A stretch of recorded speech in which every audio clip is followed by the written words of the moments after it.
Welcome to Season 2 of MindMatters Perspectives. This season aims at bringing you stories and experiences from people from different parts of the world with different walks of life, sharing their stories, sharing their tales, and hopefully, in this process of us sharing with one another, we come to realize that we aren't alone and that we all have our own journeys, and when we share them with one another, we create a space of inclusivity, and we know that there's someone out there that understands what we're going through. There's someone out there who's gone through something similar, and it validates us and it validates our experience. So that's the aim, and in that hopes, we begin. Trigger warning before you get into the episode. The discussions that take place are quite intense. We move into discussions of depression, anxiety, issues related to the LGBTQI community. It varies from various topics. So please do take care. Again, these discussions are not any form of professional help. It is just a sharing platform. So again, if you need professional help, please do seek it. This is a very special and y'all have heard before, my struggles with mental health started when I lost my brother. And today's guest is a very special human being.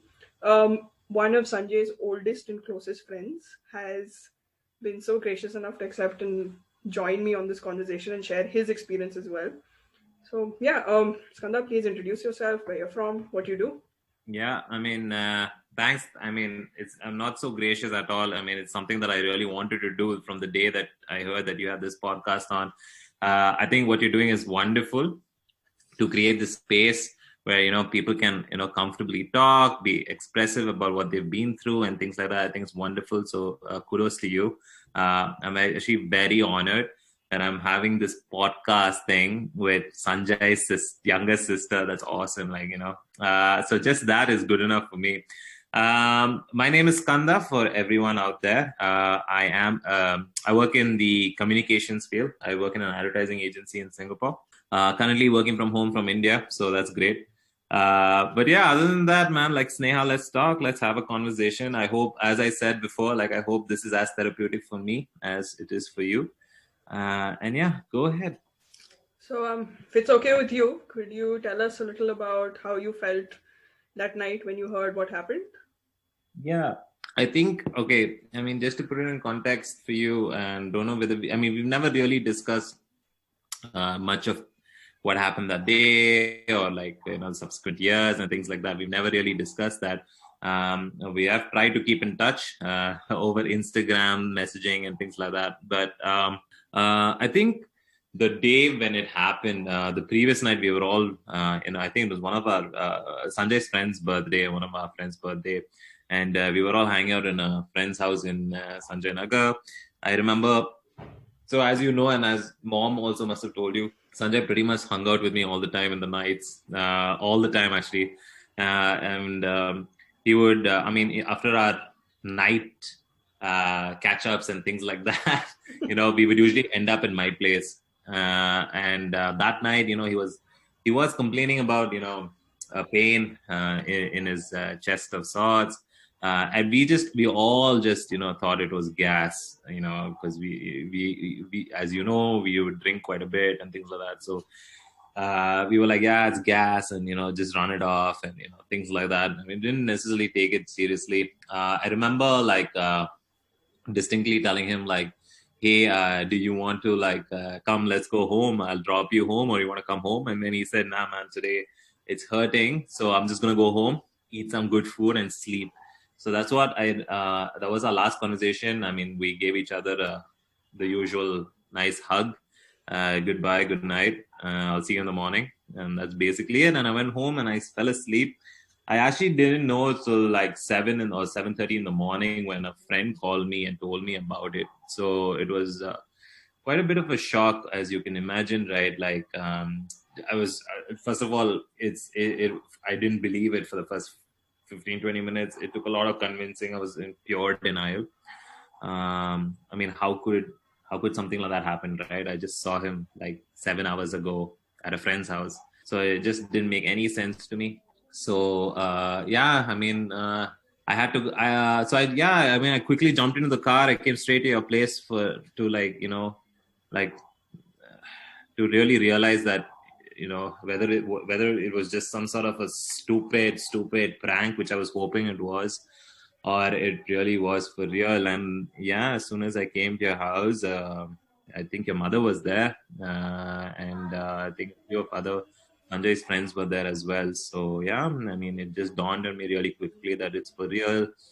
And yeah, after that, I don't remember the whole day, man. I mean, the whole day pretty much blurred out because I think it was very. I think I was reeling in a bit of a shock, right? There's a bit of a traumatic experience for all of us because he's more than a friend, no? We all say friend and things like that, but actually I spent more time with him than my own brother. So at one point, and with my own family, more time. Those were the years when, we would pretty much bunk engineering college and bunk tuitions before that in PUC and all of that. And we would pretty much just hang out with each other all the time, actually spend more time with each other than our families, because we would just go maybe in the night to go spend, get some good dinner, get a bit of allowance from the mothers and things like that. Otherwise, we would barely go home. We would just hang out. So it was really a shock, man, because it's like, pretty much amputating one of your legs suddenly, right? And it's a bit of a, we really grew to be friends, more than friends, brothers, all of us, the whole group, the whole lot of us, was just the amount of time we spent, and we used each other as crutches, whether it was emotionally, whether it was, just existing during those years. I mean, we were all supporting each other very much. So yeah, it was a sudden, it was really, that whole day was a blur for me. It really was. Even went to the crematorium and all of that. None of that I remember. Nothing. I don't remember any of it. And I think that's something that the mind just kind of just does to you. Kind of just numbs all of that. Kind of just blurs some of the parts that you don't want to remember. I do remember a lot of sitting with your mother during that day in that room. I think that was your room, right? Your mom was there. So I was sitting there with your mom. I remember that quite a bit, just talking to her about it. And, she was also saying like, why, of all the nights, why didn't he stay with you that night?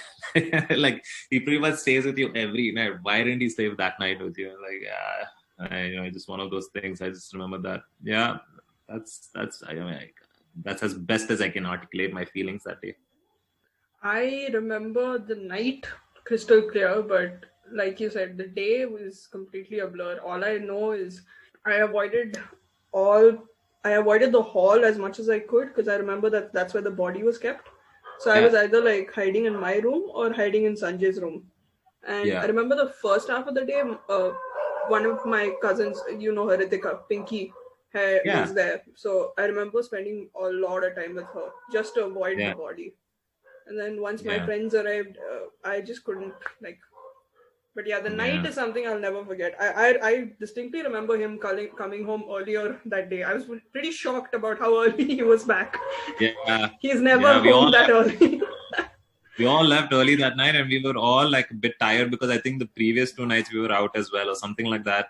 And we were like, yeah, let's just call it a day. I'll see you tomorrow. Yeah, it was a weekend, I remember, because the following, that morning was supposed to be my graduation. Yeah, it was a Sunday, I think, if I'm not wrong, yeah. Okay. But yeah. But I still remember being surprised, like, why is he home so early? Especially because we had like a couple of relatives come from Kerala. So usually he stays out longer when that's the case. Yeah, for sure. I mean, who wouldn't want to stay out longer when relatives? Yeah. But yeah, for sure. I think of course. I mean, I think it's like a coping mechanism as well. I mean, I'm so sure, like, I can't even imagine what you guys went through, but personally, what I went through, I'm sure my mind was just trying to block some of those things out, let it fast forward or blur some of the stuff out. So yeah, man, like, that's best I can remember from that day.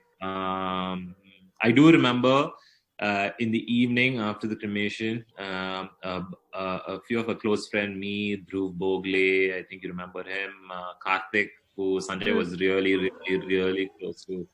And yeah, we caught up at Ujjwal. That's where we used to hang out quite a bit. And we had a drink in Sanjay's name, but Sanjay used to have this very particular drink that he used to make, which we all drink on his birthday every year since then, right? He would basically you go to Ujjwal, and Ujjwal can't make mojitos, right? They have no concept of mojitos in Ujjwal. So your brother, being Sanjay, your brother would ask him for a vodka, some lime, some sugar syrup, and some mint leaves. And he would sit in Ujjwal and he would make this drink. And it's just such a classic Sanjay thing to do, right? Like, he was so sure of himself about exactly what he wanted in anything and everything in life about himself, that he was shamelessly Sanjay. That's what I can say. He was beautifully, shamelessly Sanjay. And he would do this. So now, I mean, even now, when his 30th birthday just got over, all of us from around the world, we texted each other and we said, yeah, let's have this drink. I was in Kerala and I had this drink. Make that up. Dhruv, again, he went out of his way to go make this drink as well. So yeah, man, like, yeah, that's what I remember from that day. I mean, of course, we were all very, very shocked. We still couldn't believe it in the evening as well. But yeah, I think it slowly started to sink in the next day and the next. I think one of the best things that I found, like, especially staying in touch with, like, you and all of his friends, I hear these little stories and I was like, are you sure that's my brother?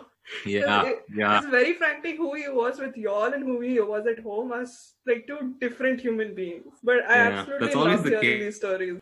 Yeah, that's basically it. Like, I have loads of Sanjay stories, obviously, but yeah, we'll get through. Okay, so how has your journey been since then? How have you managed to cope, or how do you go about from that moment? Yeah, man. Like, I was okay. There was a few things I was dealing with on the other side as well in my life. One of it was like some sort of abstract depression that I put myself. And I hate throwing that word around so loosely. Depression. I mean, it's a real condition. I was just going through some difficult times, right? For example, I mean, I can be completely open on this. I never wanted to do engineering. That was one of those things that as soon as the first year of engineering started, I instantly realized this isn't for me. This is not the life path that I wanted and things like that. So I was going through figuring out, like, what do I do after, so I was taking a year off from engineering, and, like, I was going through a bit of confused state during that point. In fact, like, I was quite low on myself. As you know, in India, or at least in our society, people look on you as a failure if you don't necessarily get through it by the prescribed number of years, or the number of marks, or the number of whatever the hell. It has to be almost charted out, and if you have to be on that chart, otherwise you're not a success, right? So all of that was weighing down on which I thought in my adolescent 22, 23-year-old brain, that taking so much of that burden on my head, all of that was pretty much pointless, right? But I was going through that. One of the coping mechanisms for that was obviously, during that age, alcohol. And I mean, we were all dealing with some sort of confusion in our life, trying to figure out life and things like that. Like, whether it was Sanjay, whether it was me, whether it was Karthik, whether it was whoever was in our group, right? We were all trying to figure that out.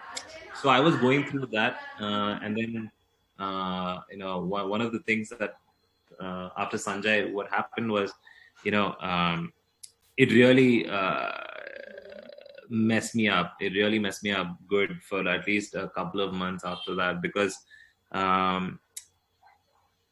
he was also an escape for me in my life, right? He was also a support system in my life. He was more than just hanging out and having a few chats and all, having a couple of drinks and things like that. It was actually more like, it was like, one of the things that me and Sanjay used to love doing was, like, in this room that I'm talking to you right now, we spent a lot of time in this room, right? And one of the things that we used to do is, Sanjay and I used to hang out all night, and we'd be drinking, of course, but we would have this system where he would play one song and then I would play one song and then he would play one song and then I would play one song, and then we would just keep doing that till like 5:36 in the morning.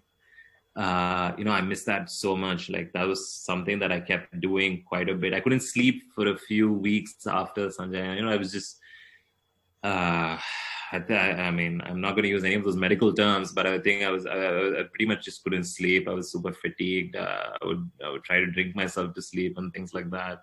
I was also pretty much pissed off with the world, pissed off with myself, for the following, couple of months. Just the very fragility of life that dawned on me, right? I was there. I mean, we were there, and then the next day he was not, and I was still there. Yeah. I mean, yeah. So that's that. I mean, I was so pissed off, and then one of the things that I did go through for the next couple of years actually was on almost a regular basis. I used to have these. I would wake up in the middle of night with sweats, and I would have somewhat of a panic attack. But I never went for a medical check for it or anything. But essentially, I would never have a full night's sleep. I would just wake up with like gasping for air. I do have a bit of wheezing and asthma or whatever, but that gasping of air, and that just continued for a while. Like, my then girlfriend, now wife, knows. I used to have that quite regularly. And then like, I kind of had to realize that, one of the things that I did do, Sneha, after that time was blame myself quite a bit for it, right? For the very fact that I did not take him home that day. That itself was like a big burden on me. Like, I felt quite, I mean, still, some part of me still does, but I mean, there's nothing anyone can say or do or anything of that I can psychoanalyze myself into, where I cannot feel that burden, right? But I still see that, like, shit, I should have taken him that home. But what if I had taken him home that night, right? Like, that's a question. That's a what if question. Again, it's pointless, but it's just me doing that. Feeling that. Yeah. So that's basically it was. It was first, it was denial. Then it was pure aggression. Then it was a bunch of anxiousness, anxiety, not couldn't sleep and stuff like that.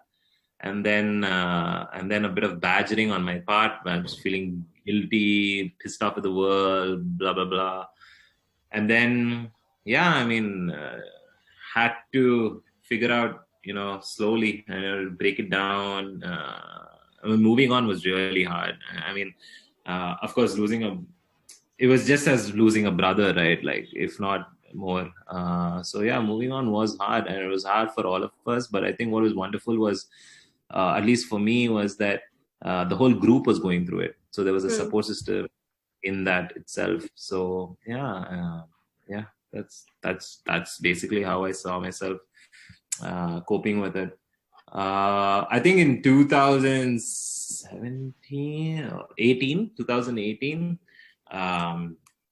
I'll save that bit for later. But we're still figuring out how to cope with it. But I think the tricky bit is to not get stuck in a moment, but to learn from all of these experiences and keep moving on in life. And that's what we're trying to do. And I'm hoping that that's what you're trying to do too. Yeah, I can completely relate to that anger thing.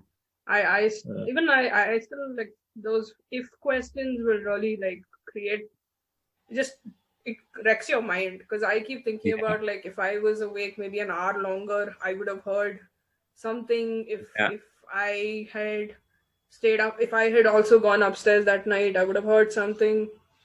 Yeah. I used to, like, I would end up, for months after, I would end up having these, like, flashbacks about what was happening. Like, till date, I still remember how I woke up at like 2 a.m, hearing mom scream Sanjay's name. And for months after, I still struggled with that. I still kept, my sleep kept breaking around 2 a.m. So I used to be so scared of that feeling, I just stopped sleeping. So I wouldn't go to sleep until like 3-4 a.m, until those parts of, like, the night had passed. And it kind of messed with my sleep schedule, which Yeah. Very honest right now also, it's not great. But I started like using all the time I had to do something or the other to keep my mind busy. It's just, that's the only way I could cope for a while. But then I realized that distracting myself was never the answer. But yeah, and I think I know what you were talking about, your 2018 thing, the story. I'm gonna wait till you bring it up. But yeah, so Yeah, I mean, one of those lessons that I learned that I kind of put in practice. Yeah.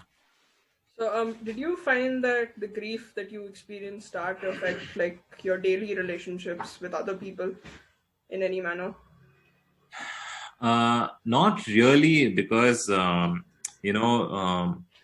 think the kind of roles that we played, even in a group or I mean, let's take my friends' group circle, right? Each one was going through the same thing, so you could see it in each one's eyes, and we all had different ways to cope with it.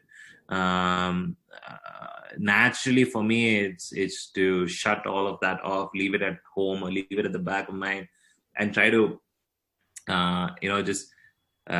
just lighten the atmosphere up. I mean, Sanjay wouldn't want us moping around for the rest of our lives either. So that was the role I was playing, I think, for a while, and that's how I was coping with things. Just trying to lighten shit up, trying to do a bunch of things for the group, for myself, that kind of stuff. But I don't think it really played a role in affecting real relationships with.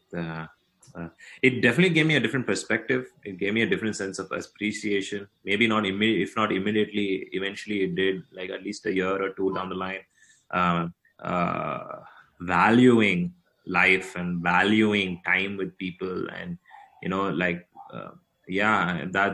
are the things that I really learned from that entire experience. What if I had one more night with Sanjay of us just blasting music throughout the night? I mean, how much of that I would have just loved to savor and just really cherish that.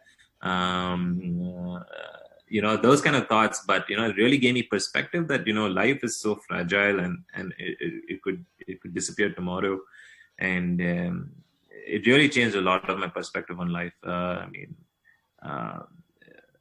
to take ourselves too seriously, not to take life not to take the world around you and their opinions so seriously and things like that.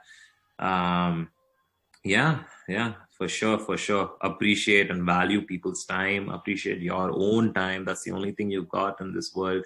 Everything else is irrelevant. Everything else that people have told you is a story that they've made up. So either you can make up your own story and feel good about being part of that story, or you could write a different story for yourself and really value certain things. So yeah, man, like for sure. Gave me a different perspective, but didn't change much of our relationships and things like that. You basically just described how Sanjay used to live his life.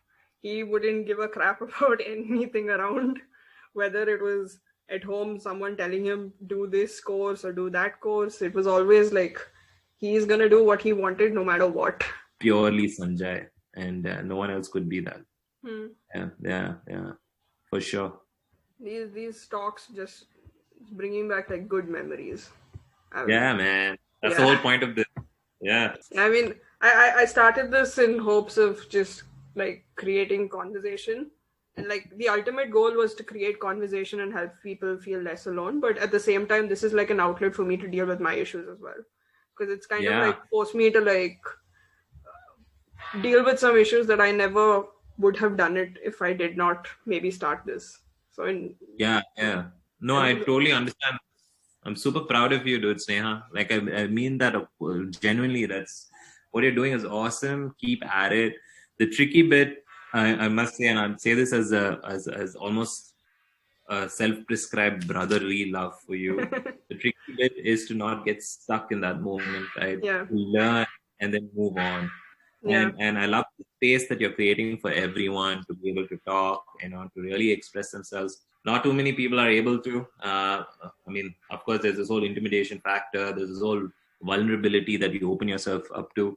But the more comfortable you make it, I'm sure more and more people will come on and talk to you about their own problems and things like that. So yeah, just always remember we have to be moving forward. We we carry our past on our backs, but we keep moving forward. So Yeah. that's something that we must be doing. Yeah. I keep thinking about how when I'm in like my worst of times, or like when I can't make a decision, I think something that I would always think is like, how would Sanjay tackle this? Yeah. And for some reason, I would always think like either he take a shot or blast some music and just go head on. That's always Yeah. been my like Yeah. perception of how you did anything in life. Yeah, for sure. I mean, okay, my perspective of how Sanjay would have done any of his tough decisions, if it was an educational thing or if a professional thing, he would stick with it, right? And he would like really crack it, and he would really ponder over it. By society or like other bullshit out there, it was very easy for him to deal with. It was just whatever. That doesn't even matter to him. One of the most beautiful things, that one of the first things that whenever I describe Sanjay to any of my new friends or new people, or when we're having a chat or whatever, is that I've never seen Sanjay get angry. Like I've never seen him say or really hurt someone. For him, I mean, it was very clear. He was the most. I mean, I've never seen someone that happy. Genuinely, purely, just a smile on his face about everything, right? And it really, like, I mean, I've never met anyone since like that. Never, ever. Yeah. So it was genuinely a beautiful person. Yeah. And how he would deal with things is definitely not a shortcut. He would definitely hack at it and figure it out. That's one thing that he did for sure. Yeah. So, is there anything that you turn to now that helps you feel connected to him? I have a feeling music must be one of it. Oh yeah, for sure. Music is one of it. Yeah. Okay. So, I think, what was your question again? Sorry. How do you feel connected to him now? What do you turn to now? Oh yeah. Music, sure, for sure. A tattoo done in 2018. I went with Karthik and Vignesh, another good friend of Sanjay. We went to Japan for a trip, and I just thought it was the most perfect timing to get this tattoo done for Sanjay. It's on my right shoulder, and it really, like, it was something that I wanted for a long time. This kind of symbolism that I wanted, because he used to always hang out, and every time he would stand, he would be here, right, on my right shoulder. He's taller than me, so he'd always have his hand here. So, like, I kind of missed that. So I got a tattoo for him. And so the story goes like this. I mean, 1 month before he passed away, we were at this startup that I had, that we were playing around with the idea. And our office was on a terrace in Vidyaranyapura, okay? So we were all chilling outside, and it's sunset, and it's a beautiful evening. And we were all having a couple of drinks, and the good music was playing. And Sanjay, of course, in true classic Sanjay fashion, he said, hey man, can I have your car keys? I want to go get a kite, some blue neon lights, just out of the blue. Like, it's just the weirdest thing. Like, I'm just going to go get a kite and some blue neon lights. I want blue neon lights, no other color. And then we should fly it from here. Look damn cool. And I mean, we all doing that now. Then I told him, like, and then I had to appease him, right? Like, I told him, like, hey, you know what? Chill out. We'll do it next time we come here, next week or something. We'll do it. We'll do it then. We'll buy it and we'll come and then we'll do it. Because that's one thing that we all did. We encouraged Sanjay's eccentric ideas all the time, because, man, that was awesome. Yeah, and the sad part was we never got to do it. He passed away, and that's one of the biggest regrets that I have. Like, he asked me for one thing, and I never got. I mean, I told him that we would do it, and we never got to do it. So yeah, that's the tattoo I got. I got a kite with blue neon lights on my shoulder, and that's something that, like, symbolizes that memory with Sanjay, all of his eccentric qualities, all of his the pure innocence, that a freaking kite with blue neon lights is what he wanted, right? And more than ever, it's really a reminder that everyone bloody live. Stop overthinking and thinking and procrastinating and leaving shit for the future. Just live, do it now, because now there's no better time than now, right? Like, just do it now. And I wish I did it then. Like, I wish I just got in the car with him, got a kite, flew a blue neon kite that evening. And that's again lessons you learn. that you take forward with you. Yeah.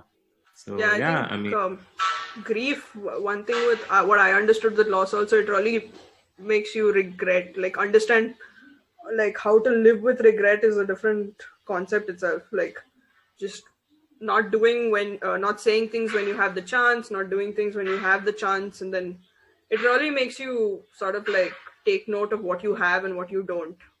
It's unfortunate, yeah, but it's kind of true. When you lose something is when you really understand the value of it. yeah, for sure, for sure.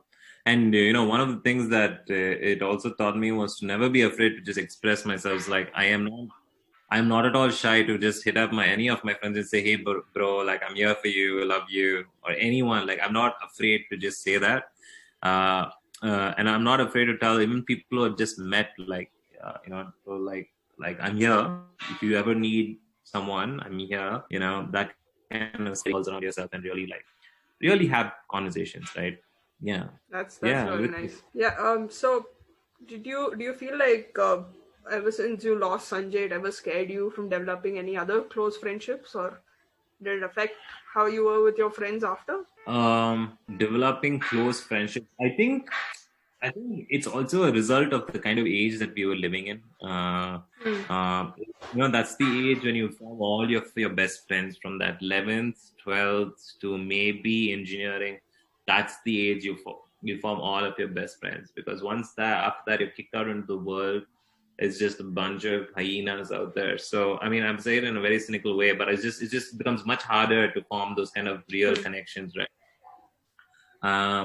So I think that's one of that. I'm not necessarily sure if, because of Sanjay, I've been shying away from certain relationships, forming deeper relationships. I can definitely say the loss of such a close friend has a certain perspective that you bring into your next friendship. The expectations you set, the kind of expectations you set for yourself in that relationship. Those kind of things. I think I'm also a lot more perceptive to, uh, trying to be there for people. I think I don't know, man. Like, I still think that, if I would listen to what his pain was that night, or, the usual what if, I mean, it's so pointless. It's a trick that the brain plays on you, right? You're post-rationalizing actions, right? You're post-rationalizing thoughts. It's pointless, but it does teach me to be a little bit more sensitive to some of those things. So yeah, I mean, other than that, I don't think so. I don't think it's affected me. Yeah. I think it's human nature to automatically think about, like, okay, if I took Yeah. notice of that Yeah. pain, if I did this, if I did that. Yeah. But these if questions just send us into a spiral that's never good for us. Yeah. But it's Yeah. again human nature. We'd want to do anything to change what happened, obviously. Yeah. I mean, we're all trying to find meaning, right, in this kind of meaningless universe. We're trying to draw strings and if I had done that. Oh yeah, absolutely. So you are actually one of Sanjay's. It's just one of those things. Yeah. Yeah. You're actually one of Sanjay's oldest friends, if I'm not wrong. Like, y'all met when y'all were kids, if I'm not wrong, right? Like, It's a funny story actually, because I think he went to Vidyasagar as well. So I just know him through Vidya, but I don't even know him in Vidyasagar. I didn't know him anyway. I actually was thinking, actually quite recently I was putting thought into where did I really meet Sanjay? Because it seems like I've known him forever, and we've is weaved into families have weaved into each other. Yeah. That I was thinking, where the bloody hell did we actually get close? And then I came to realization that it was giraffe tuitions in the first PUC, that it was the most ungodly atmosphere to be in. But we thank God Sanjay was there, because otherwise I would have just shot myself. Man, I despised tuitions, and especially that giraffe tuitions was killer. Anyway, so that's where I met him, and then what we realized was all the backgrounds. I've seen you around in the area. You're from Vidyashir. I'm from Vidyaniketan. So we had a bunch of common friends. And hey, shit, you went to Vidyasagar. I went to Vidyasagar. Oh, shit, we might know each other from there. it was just instant. And then it was the whole group, right? There was Karthik and Dhruv also was coming to the tuitions. It was instant. After that, it was just like every day for till whenever. Yeah. I mean, I wish. I mean, to know that he just stayed up the road from me, and not to have known him for like the better part of that life. I mean, I wish I'd known him before, but I don't regret when I met him, how I met him, the mind state that we met each other, and how we grew up during those years together. That was awesome. I don't regret a single moment with him. That was awesome. Yeah, it would have been easy for you not to have stayed in touch with me or my family, because I know I dissociated with a lot of people after what happened. So I would have completely understood. But is there any reason that you didn't? Like, you didn't sort of like dissociate yourself from us or anything like that? Yeah, but this is, I mean, no offense, but that's a really stupid question, right? like that's a dumbass question. because it's not, it's the bloody least. Because if something had happened to me, that's exactly what Sanjay would have done with my family. So it's the bloody least, man. We were more than friends that we met a couple of times and went out for drinks and partied for a year or two. We were real friends. Like true, like, like he would stand. I mean, we would always kid each like, yeah, man, I'll stand in front of a bullet for you. And then that kind of stuff, right? Like, but I'm so sure we would have, like, we were really good friends. All of us, like that whole gang of friends that we had, for sure. One of my things was that I wish I do. I mean, keeping in touch with you or mom is something that's a given. But while one of the things that I do try to do is try to keep in touch with his friends as well. They're all wonderful people. He had some beautiful friends, right? Anjum is one of them that I do try to meet as much as possible. I mean, we're quite close. I know some of his friends are abroad. One thing I do wish is that I kept in touch with some of his Jain friends who was really close to, like Yash and Rajiv, and some of those guys are all cool cats, right? Really nice guys, and you could really tell why they were Sanjay's friends and why Sanjay was friends with them. Like we're all like really. Oh yeah, absolutely. I think on the day of the funeral, one thing that was very clear is that he left an imprint, almost cut from the same cloth. Yeah, no, like what I was saying is, like, on the day of the funeral, it kind of sort of like proved he really left an like a imprint on people's lives, because the way his friends were there, it wasn't just friends like from whether it's just you or stuff like that. It was like his college mates from Nitte, his friends from Jain. It was everyone, and yeah. A lot of them have stayed in touch. Like they've visited from time to time. Anjum is like a sweetheart of a human being, who's still very much in touch. For sure. Yeah. No, yeah, for sure, man. Like, it's hard for someone to not leave an imprint on people. I mean, he was an absolute stellar of a guy. Like, one of the things that you wish to do in life is to look at qualities in people, and you try to live up to those qualities. You try to imbibe it in your own life and say, hey, that's who I want to be. And that's, you don't try to be one person, but you try to take all the good qualities from different people and put it together. I mean, with Sanjay, there are so many to pick from, so many, and back into my mind, and I say, what would Sanjay do? Is a question that I ask myself quite often too. For sure. Especially when I'm emotional about things, I ask myself, and I'm going to make some emotional decisions. I ask myself, what would Sanjay do? That's when I think he was a lot more level-headed than me back then, for sure. Yeah, he was quite mature for his age, even though he was... For sure. But I mean, that was pretty much what I wanted to ask. So do you have any final thoughts or anything you want to leave for the listeners, advice, whatever, closing thoughts? You always, I mean, we can never fill the void that a loss of a brother has left with you. But like what we and the extended family, or as what I mean is Sanjay's friends and me in particular, or personally, we are definitely here for you, and you know that we're a call away. If there's a guy bugging you in college, just let me know. You had a conversation with Andrea? Yeah, I remember her telling me that apparently he saw some group photo of me with my friends in school. And there was a couple of guys in the photo as well. One of the guys was standing next to me and he lost his mind. It's so funny. It's so funny. My God. Yeah, Andrea too, man. Very nice person. Yeah, I mean, everyone. I mean, we were. I mean, of them. I'm sure they'll all be happy to jump on a podcast with you anytime. You're making us all proud. You're doing a really, really good job. Continue to do it, but again, right? Don't get stuck in that moment. Let's all try to like move forward, right? Learn. There's so much to learn from the good. Absolutely. I don't have one bad memory of Sanjay in my head. Like, and they say time is the best healer. It certainly proved so in my case.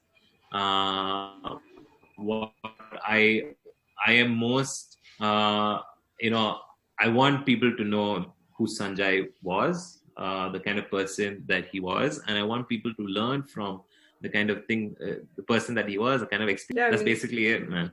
Yeah. Thank you so much, Skanda. This was such a lovely talk, really. Yeah. So it brought back some really good memories. And that was Mind Matters Perspectives. Tune back next week for another episode. Thank you. Love and light to all.